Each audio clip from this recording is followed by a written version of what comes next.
আসসালামু আলাইকুম প্রিয় শিক্ষার্থীরা, আরও একটি নতুন অনলাইন ক্লাসে তোমাদের সবাইকে স্বাগত জানাচ্ছি। উচ্চ মাধ্যমিক রসায়ন প্রথম পত্রের তৃতীয় অধ্যায় অর্থাৎ মৌলের পর্যাবৃত্ত ধর্ম রাসায়নিক বন্ধনের পর্যায় সারণী সম্পর্কে আজকে তোমাদের সাথে আলোচনা করব। আলোচনাতে আছি বরাবরের মতো আমি মোহাম্মদ হাফিজুর রহমান, প্রফেসর রসায়ন, আমরা সরকারি কলেজ, মিরপুর, কুষ্টিয়া। পর্যায় সারণী হচ্ছে আজকে আলোচনার বিষয়। তো আমরা জানি আধুনিক পর্যায় সারণী, এই আধুনিক পর্যায় সারণীটার মূল ভিত্তি হচ্ছে মৌলের ইলেকট্রন বিন্যাস। সে কারণে ইলেকট্রন বিন্যাসের ভিত্তিতে কিভাবে মৌলের শ্রেণীবিভাগ করা যায়, মৌলকে কিভাবে এস, পি, ডি ও এফ ব্লকে ভাগ করা যায় এবং সেই মৌলগুলোর সম্পর্কে বিস্তারিত বর্ণনা থাকবে আজকের আলোচনাতে।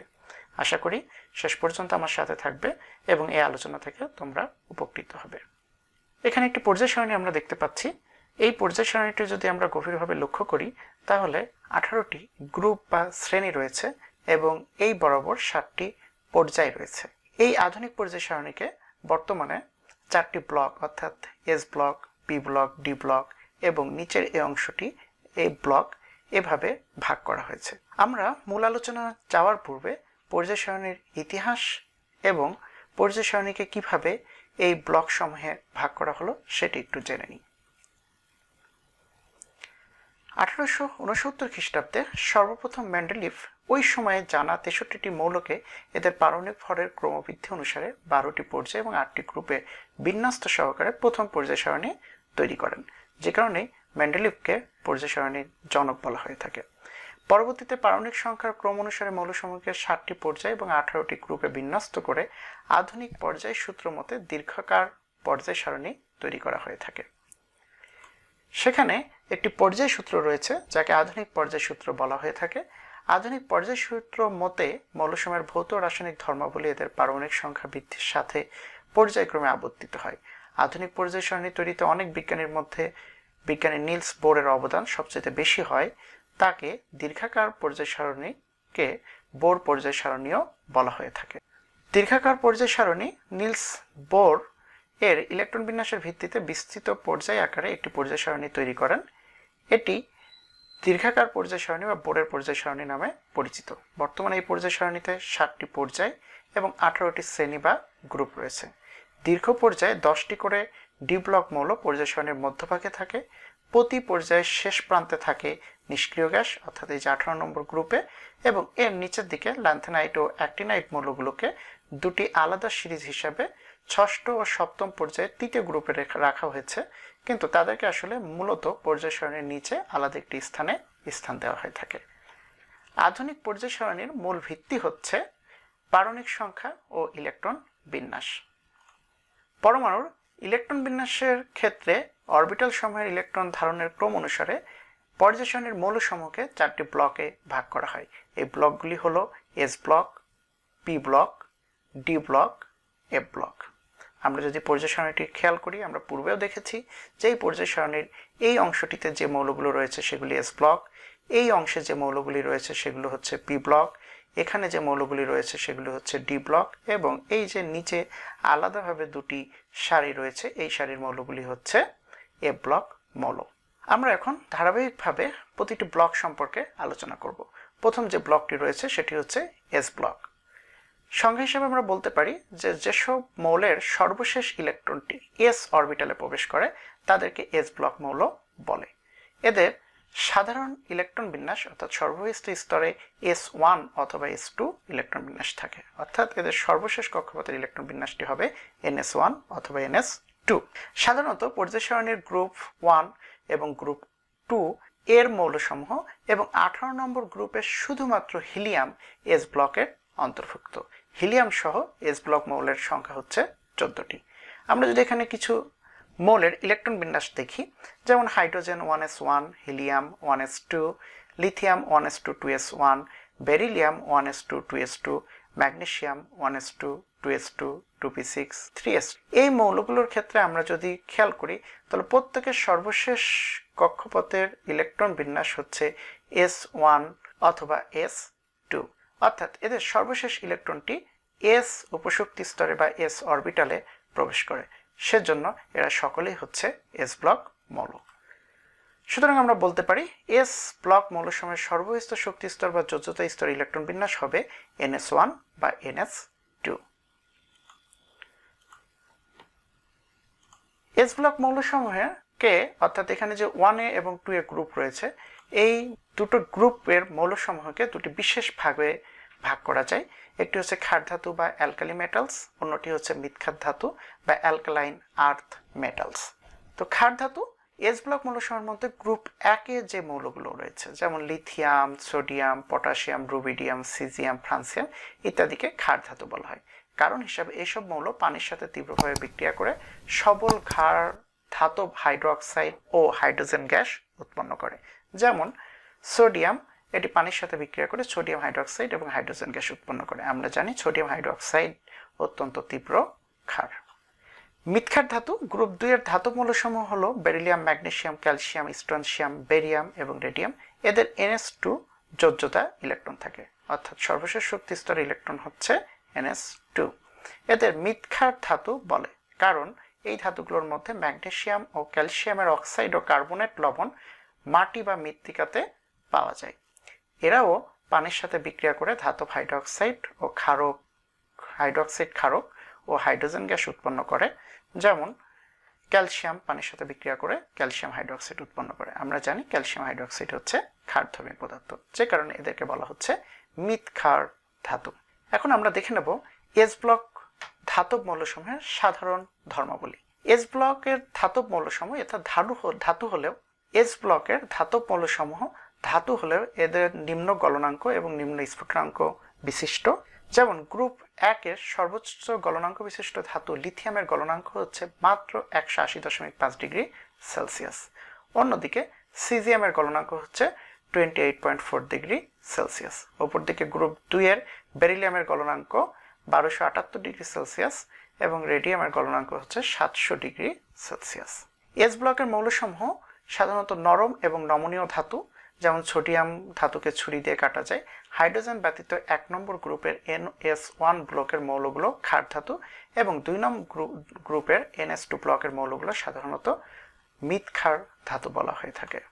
গ্রুপ 1-এর ধাতুসমূহ এদের যোজ্যতা ইলেকট্রন NS1 ত্যাগ করে একক ধনাত্মক আয়ন এবং গ্রুপ 2-এর ধাতুসমূহ এদের যোজ্যতা ইলেকট্রন NS2 ত্যাগ করে দ্বিধনাত্মক আয়ন তৈরি করে। যেমন সোডিয়াম একটি ইলেকট্রন ত্যাগ করে সোডিয়াম প্লাস, একইভাবে ম্যাগনেসিয়াম 2টি ইলেকট্রন ত্যাগ করে ম্যাগনেসিয়াম 2 প্লাসে পরিণত হয়।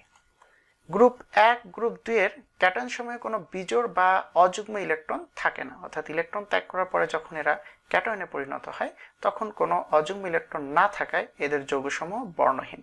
কিন্তু কিছু ব্যতিক্রম রয়েছে, যেমন পটাশিয়ামের কিছু যৌগ, যেমন potassium dichromate, chromate, manganate, permanganate ইত্যাদি লবণ সমূহ, এই যে লবণগুলো আমরা দেখতে পাচ্ছি এই লবণগুলো বর্ণযুক্ত হয়। এর কারণ হচ্ছে অন্য, এখানে যে ম্যাঙ্গানিজ বা ক্রোমিয়াম অর্থাৎ অবস্থান্তর মৌল রয়েছে তাদের কারণে সাধারণত এরা বর্ণযুক্ত হয়ে থাকে। NS1 ব্লকের অর্থাৎ 1 নম্বর গ্রুপের মৌলগুলো সর্বস্থ কক্ষে একটি বিজোড় ইলেকট্রন বর্তমান থাকায় এ ব্লকের মৌলগুলো প্যারাম্যাগনেটিক ধর্ম প্রদর্শন করে। NS2 ব্লকের মৌলগুলো সর্বস্থ কক্ষে জোড় ইলেকট্রন উপস্থিত থাকায় এরা হয় ডায়াম্যাগনেটিক, অর্থাৎ এরা চৌম্বক ক্ষেত্র কর্তৃক আকর্ষিত বা বিকর্ষিত হয় না, কিন্তু 1 নম্বর গ্রুপের মৌলগুলো চৌম্বক ক্ষেত্র কর্তৃক আকর্ষিত হয়ে থাকে। ক্যাটায়ন সমূহ বিজোড় ইলেকট্রন না থাকায় এদের সকল ক্যাটায়নই হবে ডায়াম্যাগনেটিক, অর্থাৎ এস ব্লকের সকল ক্যাটায়ন ডায়াম্যাগনেটিক। গ্রুপ 1-এর ধাতু সমূহের আয়নীকরণ শক্তি সবচেয়ে কম, কারণ এরা খুব সহজেই একটি ইলেকট্রন ত্যাগ করতে পারে। কিন্তু গ্রুপ 2-এর সর্বস্থ শক্তি স্তরে পূর্ণ থাকায় অর্থাৎ S2 থাকায় সাধারণত এদের আয়নীকরণ শক্তি তুলনামূলকভাবে বেশি হয়ে থাকে। এস ব্লক মৌলগুলোর মধ্যে এই যে beryllium hydroxide, magnesium hydroxide, calcium hydroxide ভিন্ন সব হাইড্রোক্সাইডগুলো সাধারণত পানিতে দ্রবণীয় হয়ে থাকে। এস ব্লক মৌল হলো তীব্র তড়িৎ ধনাত্মক মৌল, সাধারণত এরা একটি ইলেকট্রন ত্যাগ করে তড়িৎ ধনাত্মক আয়নে পরিণত হয়। এস ব্লক মৌলসমূহ তীব্র বিজারক রূপে ক্রিয়া করে, এরা সহজে ইলেকট্রন ত্যাগ করতে পারে। সে কারণে বেরিলিয়াম এবং ম্যাগনেসিয়াম ব্যতীত এস ব্লকের অন্য সব মৌল বুনসেন বার্নার বা বুনসেন শিখায় বৈশিষ্ট্য বর্ণ পূর্ণ বর্ণ সৃষ্টি করে থাকে। বেরিলিয়াম ব্যতীত এস ব্লকের অন্য সব ধাতু আয়নিক যৌগ গঠন করে থাকে। ছোট আকারের জন্য কখনো বেরিলিয়াম আয়ন সৃষ্টি হয় না। লিথিয়াম পরমাণু লিথিয়াম প্লাস আয়ন গঠন করলেও এর অধিক চার্জ ঘনত্বের কারণে পোলার সমযোজী যৌগে পরিণত হয়। এ কারণে লিথিয়াম লবণ পানিতে কম দ্রবণীয় হয়ে থাকে। Lithium chloride, lithium chloride, lithium iodide এরা ধাতু অধাতু মিলে আয়নিক যৌগ গঠন করার কথা থাকলেও সাধারণত এরা পোলার সমযোজী যৌগ গঠন করে থাকে, যার কারণে এরা পোলার দ্রাবক অ্যালকোহল, অ্যাসিটন প্রভৃতি জৈব দ্রাবকে অধিক দ্রবণীয় হয়ে থাকে। এরপরে আমরা দেখব পি ব্লক মৌল সম্পর্কে। পি ব্লক মৌল যেসব মৌলের পরমাণুতে সর্বস্থ ইলেকট্রনটি পি অরবিটালে প্রবেশ করে তাদেরকে পি ব্লক মৌল বলে। পর্যায় সারণী group 13, group 14, group 15, group 16, group 17 ও 18 এই গ্রুপের মৌলগুলি 18 নম্বরের অবশ্যই হিলিয়াম ব্যতীত যে মৌলগুলি রয়েছে এগুলি হচ্ছে পি ব্লক মৌলের অন্তর্ভুক্ত। এছাড়াও নতুন আবিষ্কৃত কিছু মৌল রয়েছে যেমন নিহোনিয়াম, ফ্লোরোভিয়াম, মস্কোভিয়াম, লিভারমোরিয়াম তারপরে টেনেসিন, ওগানেসান এই মৌলগুলি সহ বর্তমানে পি ব্লক মৌলের সংখ্যা হচ্ছে 36টি। আমরা কিছু পি ব্লক মৌলের ইলেকট্রন বিন্যাস দেখে নিই, যেমন boron 1s2 2s2 2p1, aluminium 1s2 2s2 2p6 3s2 3p1, chlorine 1s2 2s2 2p6 3s2 3p5। খেয়াল করলে দেখা যাবে এদের সকলের সর্বস্থ স্তরে যে ইলেকট্রনটি প্রবেশ করেছে সেটি হচ্ছে পি অরবিটালে প্রবেশ করেছে, যার কারণে এদেরকে বলা হয়ে থাকে পি ব্লক মৌল। পি ব্লক মৌলসমূহের সর্বস্থ শক্তি স্তর বা যোজ্যিত স্তরের সাধারণ ইলেকট্রন বিন্যাস হচ্ছে ns2 np 1 থেকে 6, অর্থাৎ পি অরবিটালে 1 থেকে 6টি পর্যন্ত যে কোনো সংখ্যক ইলেকট্রন থাকতে পারে। পি ব্লক মৌলসমূহের সাধারণ ধর্ম। পি ব্লকের মোট মৌল সংখ্যা 36টি। এই ব্লকে ধাতু, অপধাতু, অধাতু সকল ধরনের মৌলই রয়েছে। ধাতুর সংখ্যা 12টি। এর মধ্যে কার্বনের বহুরূপ গ্রাফাইট ব্যতীত পি ব্লকের অন্য সব মৌল তাপ ও বিদ্যুৎ পরিবাহী। গ্রাফাইট বিদ্যুৎ পরিবাহী এবং ধাতুগুলি বিদ্যুৎ পরিবাহী। পি ব্লকভুক্ত মোট অপধাতু বা মেটালয়েড রয়েছে 6টি। এগুলি হচ্ছে বোরন, সিলিকন, জার্মেনিয়াম, আর্সেনিক, স্টাবাম ও টেলুরিয়াম। এগুলো হচ্ছে সেমি কন্ডাক্টর বা অর্ধ পরিবাহী। পি ব্লকের বেশিরভাগই তড়িৎ ঋণাত্মক অধাতু, অর্থাৎ শেষের দিকে যে মৌলগুলি রয়েছে এই ব্লকে 15, 16, 17 নম্বর গ্রুপে তারা বেশিরভাগই তড়িৎ ঋণাত্মক এবং অধাতু। একই পর্যায়ে বাম থেকে ডান দিকে মৌলের পারমাণবিক সংখ্যা বৃদ্ধির সাথে সাথে যোজ্যতা ইলেকট্রন সংখ্যা বৃদ্ধি পায়, কিন্তু শক্তি স্তর একই থাকে, ফলে মৌলসমূহের পারমাণবিক আকার হ্রাস পায়। সে কারণে দেখা যায় যে এস ব্লকের মৌলসমূহের তুলনায় পি ব্লকের মৌলসমূহের আকার আকৃতি কিছুটা ক্ষুদ্র হয়, অর্থাৎ এদের পারমাণবিক আকার তুলনামূলকভাবে এস ব্লকের চেয়ে ছোট হয়। একই পর্যায়ে বাম থেকে ডানে পি ব্লক মৌলসমূহের বিজারণ ক্ষমতা ক্রমশ হ্রাস পায়। একই পর্যায়ে বাম থেকে ডানে পি ব্লক মৌলসমূহের জারণ ক্ষমতা ক্রমশ বৃদ্ধি পায়, কিন্তু একই গ্রুপের উপর থেকে নিচের দিকে মৌলসমূহের জারণ ক্ষমতা আবার ক্রমশ হ্রাস পায়।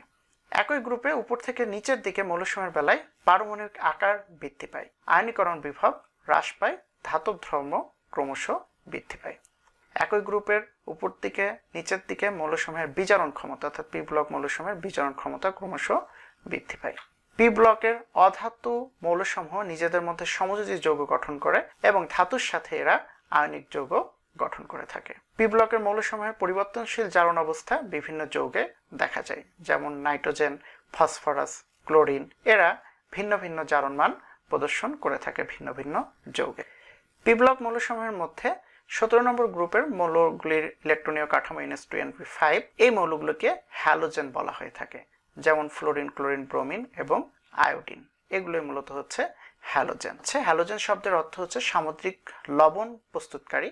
সাধারণত সমুদ্রে যে সকল লবণ পাওয়া যায় যেমন সোডিয়াম ক্লোরাইড, সোডিয়াম ব্রোমাইড এই লবণগুলির মধ্যে দেখা যায় যে ধাতুর সাথে এই গ্রুপের অর্থাৎ 17 নম্বর গ্রুপের কোনো মৌল থেকে থাকে, যার কারণে তাদেরকে হ্যালোজেন বলা হয়। 16 নম্বর গ্রুপের যে মৌলগুলি রয়েছে তাদেরকে বলা হয়ে থাকে চ্যালকোজেন বা আকরিক সৃষ্টিকারী মৌল, যেমন অক্সিজেন, সালফার, সেলেনিয়াম। এই মৌলগুলি সাধারণত ধাতুর সাথে ধাতব অক্সাইড এবং ধাতব সালফাইড রূপে খনিতে আকরিক হিসেবে বিদ্যমান থাকে, তাই এদেরকে চ্যালকোজেন নামকরণ করা হয়ে থাকে। অধিকাংশ পি ব্লক মৌল অধাতু, তবে এদের মধ্যে এই যে কিছু মৌল রয়েছে boron, silicon, germanium, arsenic, stibium, tellurium এই মৌলগুলির মধ্যে ধাতু এবং অধাতু উভয় শ্রেণীর ধর্ম প্রকাশ পায়, যার কারণে এদেরকে অপধাতু বা মেটালয়েড বলা হয়ে থাকে। 18 নম্বর গ্রুপের যে পি ব্লক মৌলগুলি রয়েছে হিলিয়াম ব্যতীত তাদের সাধারণ ইলেকট্রন বিন্যাস হচ্ছে ns2np6।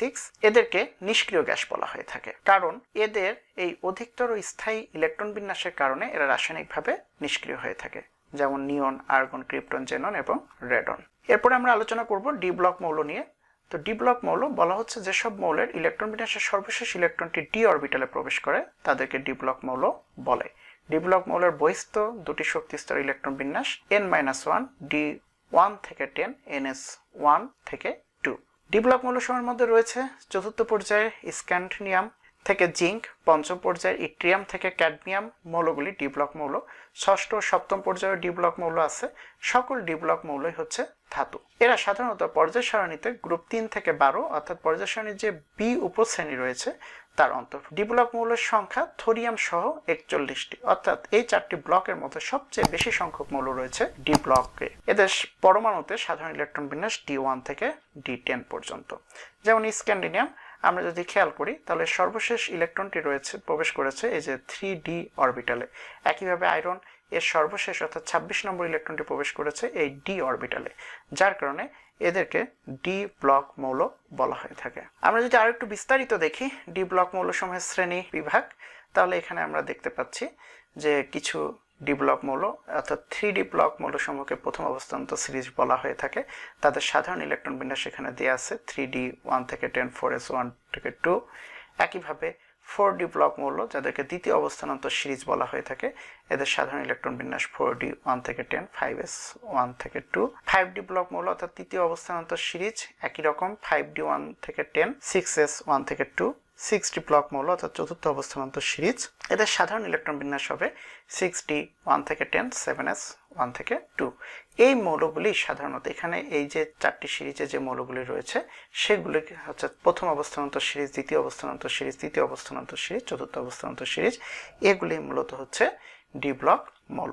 আমরা যদি একটি ছক দেখি তাহলে এই ছকে যে মৌলগুলি রয়েছে এই সকল মৌলগুলি হচ্ছে ডি ব্লক মৌল। এরা মূলত সবাই ধাতু এবং এদের মোট সংখ্যা হচ্ছে 41টি।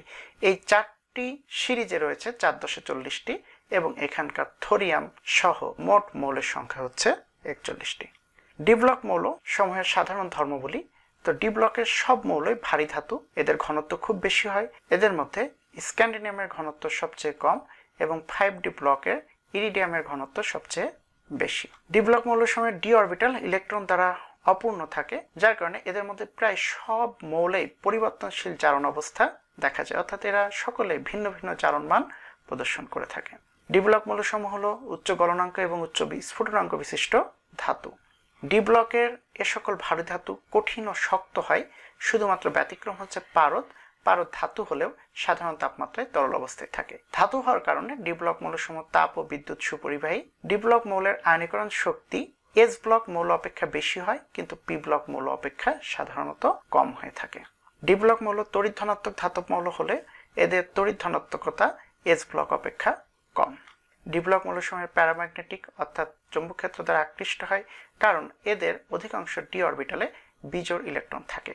এদের মধ্যে আয়রন ও কোবাল্ট ধাতুতে অধিক সংখ্যক বিজোড় ইলেকট্রন থাকার কারণে এদেরকে চুম্বকে পরিণত করা যায়, তাই এদেরকে ফেরোম্যাগনেটিক পদার্থ বলা হয়ে থাকে। ডি ব্লকের অধিকাংশ ধাতুর সংমিশ্রণে সংকর ধাতু তৈরি করে। ডি ব্লকের অধিকাংশ মৌলকে এদের বিশেষ বৈশিষ্ট্যের জন্য অবস্থানান্তর মৌল বলা হয়ে থাকে। ডি ব্লকের অধিকাংশ মৌল রঙিন যৌগ গঠন করে। ডি ব্লকের অধিকাংশ মৌল জটিল যৌগ গঠন করে থাকে। ডি ব্লকের কোনো কোনো মৌল প্রভাবক রূপে অর্থাৎ রাসায়নিক বিক্রিয়াতে প্রভাবক রূপে ক্রিয়া করে। তো ডি ব্লক মৌলসমূহের আলোচনার সময় আমরা একটি বিশেষ টার্ম দেখলাম, সেটি হচ্ছে অবস্থানান্তর মৌল। আমরা তাহলে জেনে নিই অবস্থানান্তর মৌলের সংজ্ঞাটি কি। বলা হচ্ছে যেসব ডি ব্লক মৌলে অন্তত এমন একটি আয়ন গঠন করে যাদের ইলেকট্রন বিন্যাসে ডি অরবিটাল আংশিকভাবে পূর্ণ থাকে, অর্থাৎ D1 থেকে 9 পর্যন্ত ইলেকট্রন থাকে, তাদেরকে অবস্থানান্তর মৌল বলে। এই অবস্থানান্তর মৌল নিয়ে আমরা বিশেষভাবে আলোচনা করব অন্য কোনো ভিডিওতে। আমরা এখানে দেখে নিই অবস্থানান্তর মৌলসমূহের কিছু সাধারণ বৈশিষ্ট্য। অবস্থানান্তর মৌলসমূহের পরিবর্তনশীল যোজ্যতা থাকবে, তারা রঙিন যৌগ গঠন করবে, তারা জটিল যৌগ গঠন করে, তারা প্রভাবক রূপে ক্রিয়া করে এবং তারা প্যারাচুম্বকীয় ধর্ম প্রদর্শন করে।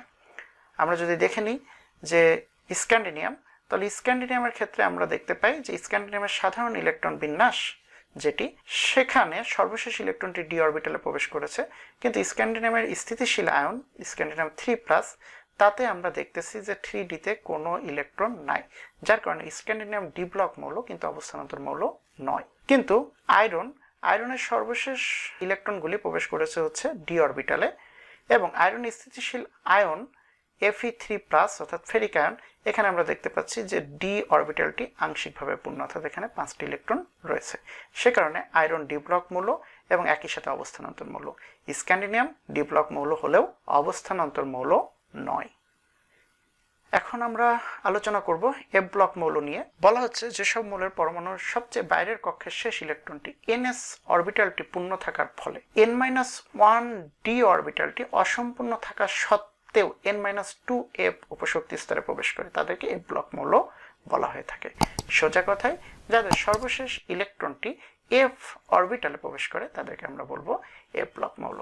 এর মধ্যে রয়েছে ষষ্ঠ পর্যায়ের ল্যান্থানাম থেকে পরবর্তী লুটেশিয়াম পর্যন্ত 15টি মৌল, এদেরকে বলা হয়ে থাকে ল্যান্থানয়েডস বা ল্যান্থানাইট সিরিজ, এবং অ্যাক্টিনিয়াম থেকে পরবর্তীতে লরেন্সিয়াম পর্যন্ত 15টি মৌল, এদেরকে বলা হয় অ্যাক্টিনয়েডস বা অ্যাক্টিনাইট সিরিজ। এই দুই শ্রেণীর অন্তর্ভুক্ত 30টি মৌলকে পর্যায় সারণীর নিচে আলাদাভাবে স্থান দেওয়া হয়েছে। আমরা দেখতে পাচ্ছি এই স্থানে এই 30টি মৌলের স্থান দেওয়া হয়েছে। আমরা যদি এফ ব্লক মৌলগুলো ধারাবাহিকভাবে দেখি তাহলে এখানে এই ল্যান্থানাইটস মৌলগুলি আমরা দেখতে পাচ্ছি ধারাবাহিকভাবে ছকে, একইভাবে অ্যাক্টিনাইটস মৌলগুলো সপ্তম পর্যায়ের, এদেরকেও ধারাবাহিকভাবে আমরা ছকে দেখতে পাচ্ছি। ল্যান্থানাইট সিরিজের মৌলগুলির আরেকটি নাম হচ্ছে বিরল মৃত্তিকা মৌল, অর্থাৎ এদেরকে বিরল মৃত্তিকা মৌল বলা হয়ে থাকে।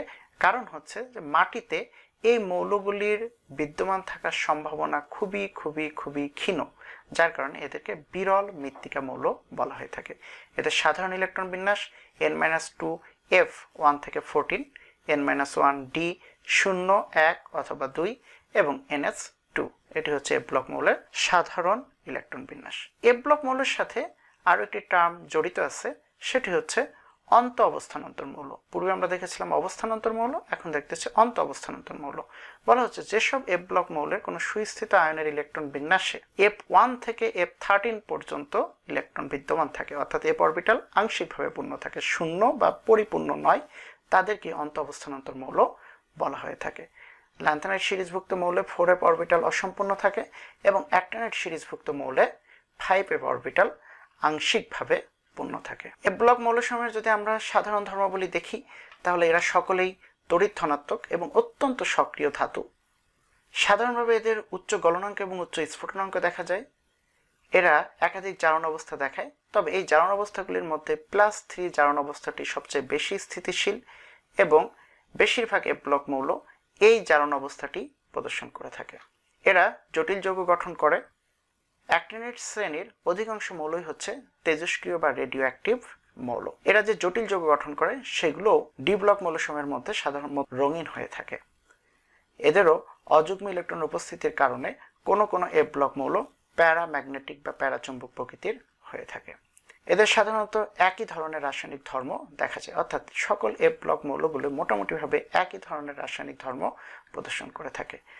আর যেহেতু এদের পারমাণবিক সংখ্যার মান অত্যন্ত উচ্চ, যার কারণে এদের ঘনত্ব উচ্চ, অর্থাৎ এফ ব্লক মৌলসমূহ উচ্চ ঘনত্ব প্রদর্শন করে। এফ ব্লক মৌলসমূহের পরমাণুর আকার প্রায় একই বলে এদেরকে পৃথক করা অত্যন্ত কঠিন কাজ, এবং এদের মধ্যে একটি অস্বাভাবিক ঘটনা দেখা যায়, যেটি হচ্ছে ল্যান্থানাইট সংকোচন নামে পরিচিত। অর্থাৎ ল্যান্থানাইট মৌলগুলোর মধ্যে দেখা যায় যে নিউক্লিয়াসে প্রোটনের সংখ্যা স্বাভাবিক অপেক্ষা তুলনামূলক হার বেশি হওয়ার কারণে প্রোটন কর্তৃক সর্বশেষ শক্তি স্তরগুলো অধিক আকর্ষিত হয়ে থাকে, যার ফলে এদের আকারের মধ্যে এক ধরনের সংকোচনের প্রবণতা দেখা যায়, যাকে ল্যান্থানাইট সংকোচন বলা হয়ে থাকে। হয়তো আমরা পরবর্তীতে কোনো ভিডিওতে এই ল্যান্থানাইট সংকোচন নিয়ে আলোচনা করব। তো মূলত এগুলি হচ্ছে এফ ব্লক মৌলসমূহের সাধারণ ধর্মাবলী। তাহলে এ পর্যন্তই আমরা পর্যায় সারণীর 4টি ব্লক এবং 4টি ব্লকে যে মৌলগুলি রয়েছে সেই মৌলগুলি সম্পর্কে জানলাম, সেই মৌলগুলির সাধারণ ধর্মাবলী বা বৈশিষ্ট্য সম্পর্কে জানলাম। তো প্রিয় শিক্ষার্থীরা, এতক্ষণ ধরে সাথে থাকার জন্য ধন্যবাদ। আজকে এ পর্যন্তই। পরবর্তীতে নতুন কোনো টপিক নিয়ে তোমাদের সাথে দেখা হবে। সে পর্যন্ত ভালো থাকো, সুস্থ থাকো। আল্লাহ হাফেজ।